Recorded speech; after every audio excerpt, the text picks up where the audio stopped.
to, Dutch Mill and Mogu Mogu. So, kailangan natin ng ice. And then, Dutch Mill.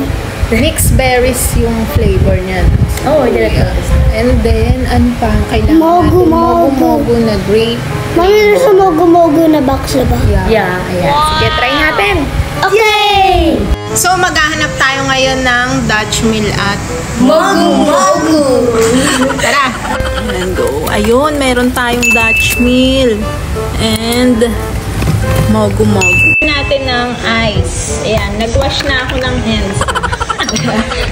Ayan na yun. Lalagay natin tong mga ice. Mami, dato kang fit. Yeah.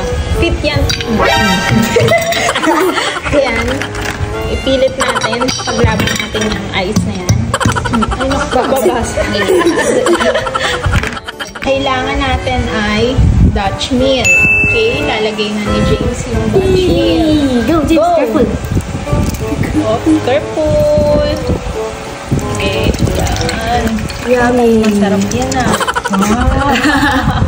Careful. Ubusin na natin, huwag na tayo natin.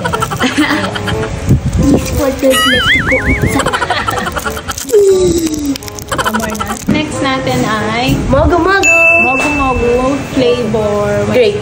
It's grapes. Okay, salin na natin. It has nata de coco to mahago. Yeah. Okay, 1, 2, 3, 4. Wow! Yummy. Look at that, dude. Mix natin para kumali na. Lagay na natin. Yay! Wow! Ang galing. Next. Wow! Without ice. And then this Wow! But that's a lot of nata de coco. moment of truth, ayan, iti-taste test na namin kung masarap talaga tong ginawa naming Mogu and Dutch Mill combination.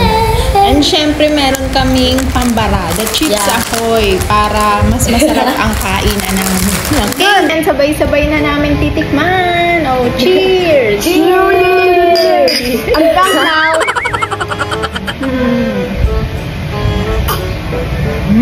Yummy. I think I forgot my name. Who I am? I'm Seymour ba?